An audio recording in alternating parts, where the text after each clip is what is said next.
안녕하세요. 저는 서울에 혼자 살고 있는 돌싱 30대 남자입니다. 여러분들에게는 첫사랑의 기억이 어떻게 남아있나요? 다시 생각해도 설레고 아련하고 그리운 기억으로 남아있으신가요? 남자는 생각만 해도 설레는 첫사랑을 죽을 때까지 못 잊는다고 하던데 저는 다른 의미로 첫사랑을 죽을 때까지 못 잊을 것 같아요. 어쩌다 제 첫사랑의 기억이 이렇게 바뀌게 되었는지 지금부터 이야기를 풀어볼게요. 저는 고등학생 때 같은 반이었던 아내를 보고 첫눈에 반해 짝사랑을 해왔었어요. 가슴 간질간질 거리는 저의 첫사랑이 그렇게 시작된 것이죠. 아내는 미모가 뛰어나서 전교생에게 정말 인기가 많았어요. 여자들은 아내가 쓰는 물건들을 따라 샀었고 학교에서 인기 좀 있다는 잘생긴 애들도 아내의 뒤를 졸졸 따라다녔었어요. 하지만 저는 잘생긴 것도 아니고 그렇다고 날씬한 것도 아니라서 뒤에서만 아내를 봤었어요. 정말 평균 이하의 외모에 살집도 있는 편이라 제가 봐도 너무 별로더라고요. 늘 그렇게 뒤에서 아내를 지켜보다가 아내가 가는 대학에도 따라 들어가게 됐어요. 아무리 그래도 그 정도까지 하냐고 말하시겠지만 저는 그만큼 아내를 무척이나 좋아했었거든요. 제 세상은 아내에 의해 흘러간다고 볼 수 있었어요. 그렇게 대학을 가서도 혼자 속으로만 좋아하다가 대학 졸업할 때쯤 제가 용기를 내서 아내에게 고백을 했어요. 현이야 친하지도 않은 내가 이렇게 불러내서 당황했지. 졸업하기 전엔 꼭 너한테 하고 싶은 말이 있어서 불렀어. 나 너 좋아해 현이야. 나도 알고 있었어. 고등학생 때부터 뒤에서 계속 나만 보던데 어떻게 몰라? 다른 애들은 나랑 얘기 못해서 안달이었는데 넌 끝까지 쳐다만 보더라. 아 알고 있었어? 다른 애들은 다 잘생기고 이쁜데 난 너무 못생겼잖아. 그래서 너한테 말을 걸 용기가 없어서 그냥 뒤에서 쳐다만 봤어. 차라리 말을 걸지 그래서 뒤에서 쳐다만 보면 얼마나 무서운 줄 아니? 장난이야. 오히려 다른 애들과는 다르게 특이해서 자꾸 눈길이 가더라고. 아 그랬어? 그럼 계속 특이한 애로 남게 오늘도 말 걸지 말 걸 그랬나? 나 근데 정말 너 좋아해. 대학까지 따라올 만큼 진짜 진심으로 좋아해. 대학까지 따라온 거야? 내가 뭐라고 이렇게 좋아해주는 거야? 나 정말 별거 아닌 사람인데. 아니야 너만 보고 있으면 주변이 환해지고 너가 웃을 때마다 내가 행복해지는걸. 이젠 졸업 앞두고 마지막이라고 생각하고 말한 거야. 부담 가지지 마. 대답 안 해줘도 돼. 왜 난 대답하고 싶은데. 원래 고백은 대답 들으려고 하는 거 아닌가? 나는 좋아 우리 한번 만나보자. 아직 어리니까 가볍게 만나보고 아니면 그때 헤어지면 되지.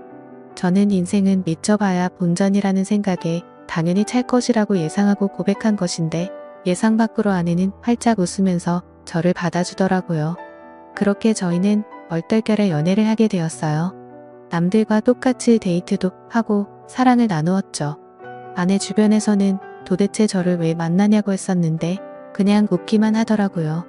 저는 이유가 뭐든 지금 아내와 사귀고 있다는 자체가 행복해서 아무런 상관이 없었어요. 그리고 졸업을 하고 저는 운 좋게 대기업에 취업을 하게 되었어요.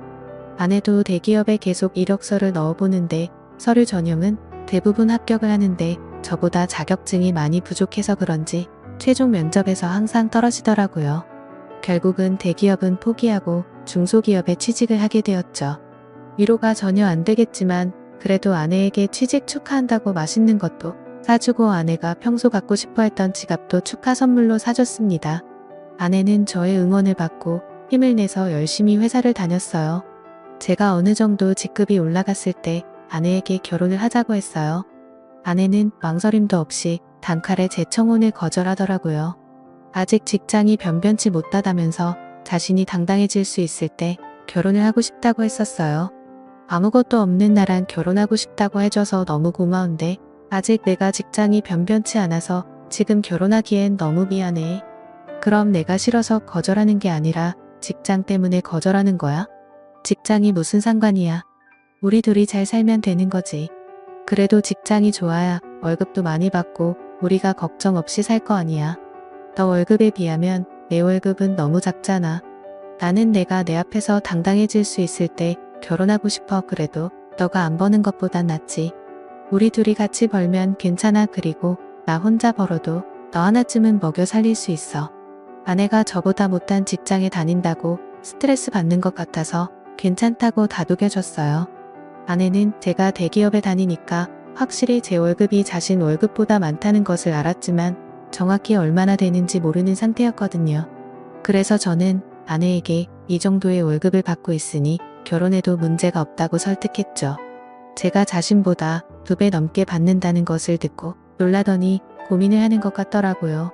계속되는 저의 설득 끝에 아내는 긍정적으로 생각이 바뀐 것인지 제 청혼을 받아주었어요. 제가 이렇게 결혼을 서두르게 된 이유는 회사에서도 아내가 인기가 많은 것 같더라고요. 아내가 종종 회사에서 치근덕거리는 남직원이 있다고 얘기를 꺼낼 때마다 다른 남자들이 더 이상 치근덕거리지 않게 얼른 결혼을 해야겠다는 마음을 먹게 됐죠. 저는 그렇게 힘들게 아내와 결혼하는 데 성공했습니다. 저희는 결혼한 지 2년이 지났는데도 자식 없이 여전히 둘이서 신혼생활을 보내고 있어요. 사실 아무리 노력을 해도 아이가 저에게 찾아올 생각을 하지 않더라고요. 아내와 저는 아직 젊으니까 조급해하지 말고 아이가 찾아올 때까지 천천히 기다려보기로 했어요. 그러다 결혼 3년 차가 되었을 때 아내가 임신을 했더라고요. 저희 부모님은 아들이든 딸이든 상관없다며 너무 수고했다고 고맙다면서 아내의 손을 꼭 잡고 오셨어요. 아내도 어머니의 눈물을 보고선 살짝 눈가에 눈물이 고였더라고요. 며느리 아끼는 시부모님 덕분에 낙동강 오래할 신세가 된 저만 힘들어졌었어요. 아내 회사가 중소기업이어도 설립자가 여성분이어서 그런지 복지가 대기업 못지않게 좋더라고요. 아내는 일을 하면 스트레스 받을까봐 아이를 위해 휴직을 하고 집에서 쉬고 있었어요. 혹시나 쉬면서 집안일이라도 할까 어머니께서 집에 오셔서 아내 대신 집안일을 다 해놓고 가시더라고요. 저도 퇴근하고 오면 어머니의 잔소리를 듣고 아내의 시중을 들기 시작했고요. 아내 시중을 들면서도 저는 태어날 아이 생각에 하나도 힘들지 않았고 행복했어요. 저희는 아들, 딸 구애받지 않으려고 병원에 검진을 가도 성별을 알려고 하지 않았어요. 출산하고 아이를 보러 신생아실에 갔는데 아내를 아주 쏙 빼닮은 귀여운 딸이더라고요. 엄마를 닮아서 그런지 아이의 얼굴이 벌써 완성형이라고 호들갑 떨었다가 아내한테 주책이라면서 벌써 딸바보 됐냐고 등짝 한 대 맞았네요. 아내 손이 매운 편인데 저는 그날 아무리 맞아도 아프지가 않고 오히려 간지러웠어요. 이래서 다들 딸 낳으면 딸바보가 되는 건가 보다 싶더라고요. 딸이 태어난 지 이제 1년이 넘어가기 시작했을 때 저는 집 앞에서 충격적인 장면을 목격하게 됐습니다. 제가 집급이 올라가면서 회의다 뭐다 여기저기 불려다니다 보니 정시 퇴근하는 아내가 항상 저보다 먼저 집에 와 있었어요. 그런데 제가 몸이 안 좋은 것 같아서 회의에 참석하지 못하고 집에 바로 온 적이 있었어요. 차를 주차하고 내리려고 가방을 챙기는데 어떤 차에서 내리는 아내가 보이더라고요. 아내는 운전면허가 없어서 항상 제가 데려다 주거나 대중교통을 이용해서 출퇴근을 했었거든요. 저는 처음엔 동료가 데려다 준 거라고 생각하고 신경을 쓰지 않으려고 했었어요. 그런데 아내가 집에 들어가려고 할 때 남자가 차에서 내리더니 아쉽다는 듯 아내의 손을 잡더라고요. 저는 내리려고 손잡이에 올린 손을 떼고 그 모습을 어처구니 없이 쳐다보고 있었어요. 아내는 남자를 보면서 웃고 있고 남자는 잡은 손을 앙탈 부리듯이 흔들고 난리도 아니더라고요. 다른 사람이 보면 그 둘이 부부인 줄 알겠더라고요. 하필이면 제 차가 입구 정면에 주차하고 있어서 제 블랙박스에 그 장면이 그대로 다 찍혔었어요. 저는 차 안에서 나오지 않고 아내가 들어간 후에도 그 장면만 계속 돌려보고 있었어요. 잘못 생각한 거라고 현실을 부정하려 했지만 보면 볼수록 외도가 맞는 것 같아서 화가 나더라고요. 더 확실한 증거를 잡아야겠다는 생각에 저는 집으로 바로 들어가지 않았어요. 차 안에서 쉬다가 원래 제가 퇴근하던 시간에 맞춰서 집에 들어갔죠. 아내가 웃으면서 저한테 왔냐고 말하는데 온몸에 소름이 돋았어요. 저는 아무것도 못 본 사람 마냥 아내에게 평소와 다를 것 없이 똑같이 대했었어요. 아내가 음식을 하는 동안 혹시나 다른 증거들이 나오지 않을까 싶어서 아까 아내가 입고 있었던 코트를 뒤졌는데 아무것도 나오지가 않더라고요. 저는 아내가 잘 때 휴대폰을 몰래 확인해 보기로 마음먹었습니다. 아내가 먼저 잠든 것을 확인하고 휴대폰을 들고 조용히 거실로 나왔어요. 잠금이 걸려 있었는데 비밀번호가 딸 생일이더라고요. 저는 고민할 것도 없이 제일 먼저 카카오톡을 들어가 보았어요.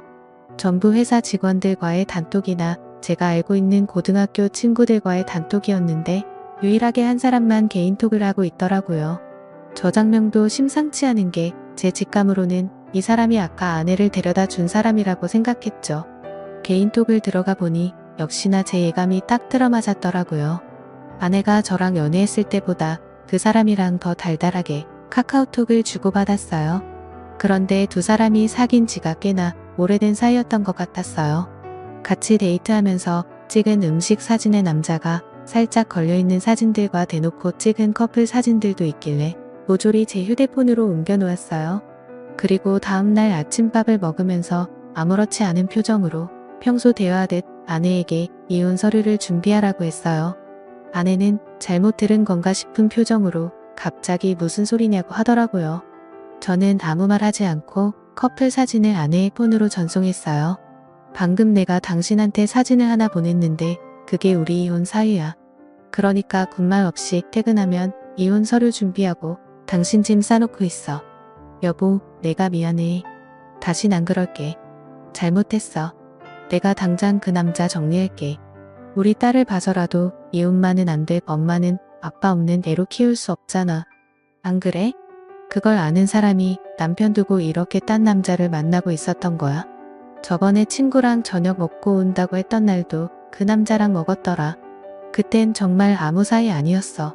그날은 둘 다 상사한테 엄청 혼나고 퇴사 고민할 만큼 힘들길래 같이 저녁 먹으면서 하주연하고 헤어진 게 다야. 진짜야. 거짓말 치지 마. 내가 그전 대화까지 안 봤을 것 같아? 내가 사진만 대충 본 줄 아는 거냐고. 대화 내용까지 다 봤는데 왜 거짓말 치는 거야? 나도 모르겠어. 이렇게 거짓말해서라도 당신 잡고 싶었나 봐. 내가 잘못했어. 나를 욕해도 좋아. 그런데 이혼만은 절대 안 돼 여보. 그래? 그럼 지금 그 놈이랑 당장 헤어져. 그렇지 않으면 난 무슨 짓 할지 몰라. 당신 회사에 불륜 증거 다 뿌리고 이혼할 수도 있어.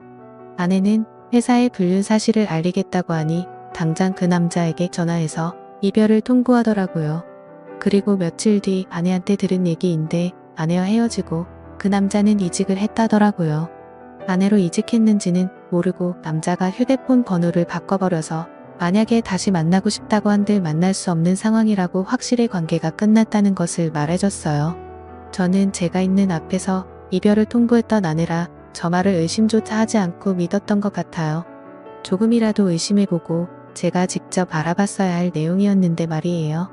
그리고 저희는 다시 예전 신혼 때처럼 관계 회복에 성공했어요. 아내가 미안했는지 그 사건 이후로 제게 과하다시피 너무 잘해주더라고요. 그 행동도 의심해봤어야 했는데 말이에요. 그 사이에 귀여운 딸이 저희에게 한 번 더 찾아왔어요. 이번에도 아내를 쏙 빼닮아 너무 이쁘더라고요. 어쩜 두 딸 모두 좋은 유전자만 받고 태어난 건지 눈에 넣어도 안 아플 지경이었어요. 제가 한동안 딸 보는 재미가 얼마나 쏠쏠했는지 몰라요. 주위 사람들한테 요즘 딸 보는 맛에 산다고 말하고 다닐 정도였어요.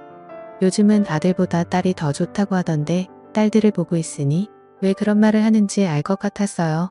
어찌나 애교도 많고 저를 보고 방긋방긋 잘 웃던지 나중에 커서 딸이 결혼한다고 하면 정말 대성통곡할 것 같았어요.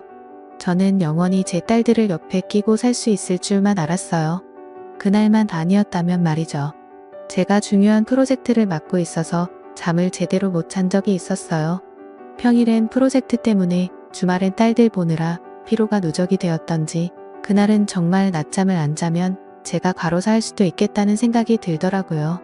웬만하면 아이들을 봐주려고 했는데 도저히 못 버티겠어서 정말 오랜만에 주말에 잠시 낮잠을 잤었어요. 그러다 중간에 목이 너무 말라서 잠에서 깨버렸어요. 거실에서 아내가 통화를 하는지 문틈 사이로 아내 목소리가 어렴풋이 들리더라고요. 스피커폰으로 해놓은 건지 간간히 다른 사람 목소리도 들렸었어요. 저는 목이 말라서 아플 지경이길래 물을 마시려고 손잡이에 손을 올렸는데 아내가 하는 말에 문을 열지 못하고 그 자리에서 굳어버렸어요. 오늘 남편 얼굴 보는데 날이 가면 갈수록 더 못생겨지더라. 살만 디룩디룩 쪄서 진짜 얼굴 맞대고 밥 먹기 힘들어. 같은 공간에 있기도 싫어. 그러니까 내가 계속 이혼하라고 했잖아. 언제 이혼할 건데? 이대로 살 생각이야. 도대체 언제까지 이러고 있을 건데? 나 이제 당신 남편이 불쌍해 보일 지경이야. 아니 뭐 아직 애들도 어리고 내 월급으로 애들 키우는 건 힘들잖아. 그렇다고 당신 월급도 많은 게 아니니까 조금만 더 있다가 하려고 이혼할 생각이 있긴 한 거야. 내가 봤을 땐 당신 남편이 가진 돈 때문에 이혼 안 할 것 같아. 말로만 이혼할 거라고 하고 계속 이런 식이면 나 당신 남편한테 다 말할 거야. 아 좀 기다려보라고 했잖아. 왜 이렇게 보채는 거야? 매력 떨어지게. 우리 딸 부족함 없이 키워야 하지 않겠어? 그러니까 조금만 참아. 그건 그렇긴 한데 나도 애기들 보고 싶단 말이야. 맨날 사진으로만 보고 나도 실제로 애기들 알아보고 싶어. 근데 지금 자기 애도 아닌데 자기 애라고 믿고 저렇게 좋아 죽는 꼴이 너무 웃겨. 진짜 멍청한 거 아니야? 얼굴이 자기랑 너무 다르잖아? 당신 닮아서 얼마나 예쁜데 자기 애라고 믿지. 얼핏 들었을 때 대화 내용으로 아내가 상남이랑 통하고 있었다는 걸 알아차렸어요. 얼굴 얘기하면서 제 험담을 할 때부터 저는 손을 뻗어서 화장대에 있던 제 폰을 들고 아내의 통화 내용을 녹음하기 시작했어요. 둘이서 오가는 대화들이 정말 갈수록 가관이더라고요. 제 험담은 그럴 수 있다고 생각했는데 이제껏 제 딸이라고 믿었던 애들이 알고 보니 제 딸이 아니라 상간남 딸이라고 하니까 너무 충격적이더라고요. 저는 들고 있던 폰을 바닥에 떨어뜨렸고 그 소리에 아내가 놀란 듯이 황급히 전화를 끊더니 방문을 열고 불을 켜더라고요. 불을 켜자마자 바로 앞에 서 있던 저를 발견하고 놀라서 소리를 질렀더라고요. 여보, 당신 언제부터 여기 있었어? 혹시 내가 통화하는 걸 들은 거야? 어디서부터 들었어? 다 들었어. 너 당장 내 집에서 나가.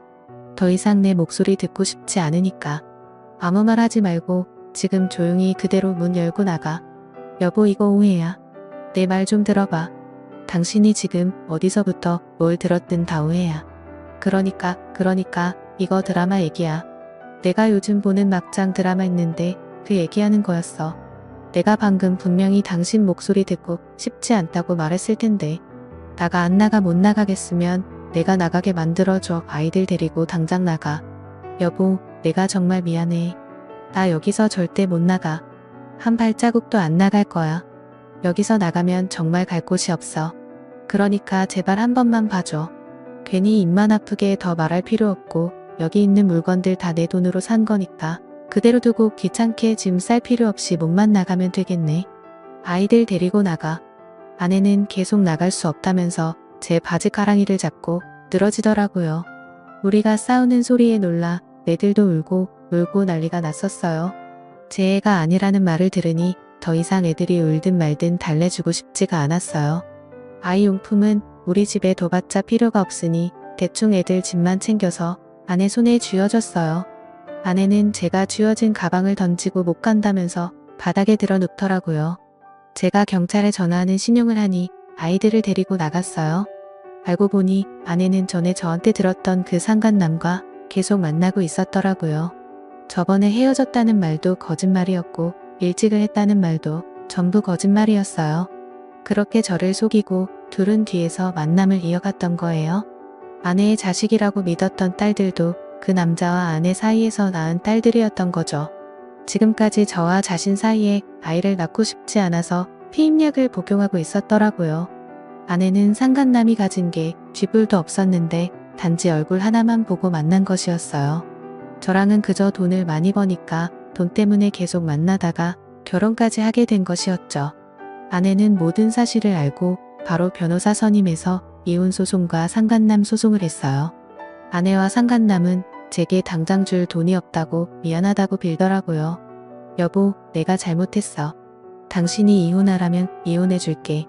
우리 소송까지는 하지 말자. 그래도 같이 살아온 세월이 있는데 합의 이혼으로 끝내면 안 될까?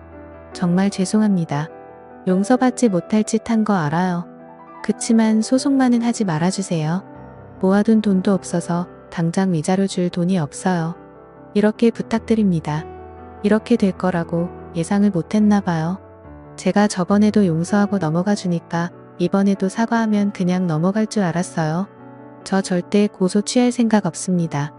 아내가 외도한 게 이번이 처음이도 아니고 심지어 똑같은 남자랑 다시 외도를 했는데 저는 너무 괘씸해서 그 둘을 선처해줄 마음이 전혀 없었어요. 결국 둘은 저한테 줄 위자료가 없어서 사채까지 써서 줬더라고요. 매달 정확하게 들어오는 월급 받고 사채를 쓴 모양인데 제가 가만히 있을 리 없었죠. 저는 불륜 증거들을 아내 회사에 뿌리기 시작했어요. 회사 내 커뮤니티에 익명으로 녹음본과 함께 글도 올렸고 팩스로 커플 사진들도 보내고 제가 할 수 있는 건 다 했었어요. 결국 아내와 상간남은 회사에서 질타를 받으며 그대로 쫓겨났습니다. 그리고 현재까지도 빚쟁이들을 피해 도망 다니고 있는 것 같더라고요. 그러게 처음 제가 용서하고 넘어가 줬을 때 정신을 차렸어야 했는데 자기 발등 자기가 찍는 짓을 왜 안 하십니까? 저는 정말 죽을 때까지도 이 일을 절대 못 잊을 것 같아요. 다시는 결혼할 생각도 그렇다고 연애를 할 생각도 전혀 없어요. 저는 이렇게 혼자서 걱정 없이 사는 것도 괜찮을 것 같다는 생각을 해요. 오히려 부양할 가족이 없으니 마음이 더 편해졌어요. 저희 어머니는 아직도 집사람이 바람펴서 유인한 줄 모르고 계세요. 나이도 많으신데 혹시나 충격에 쓰러지실까봐 영원히 제 가슴에 맘 묻어두려고 합니다. 여러분들은 첫사랑의 기억이 꼭 이쁘게 남아있었으면 좋겠네요.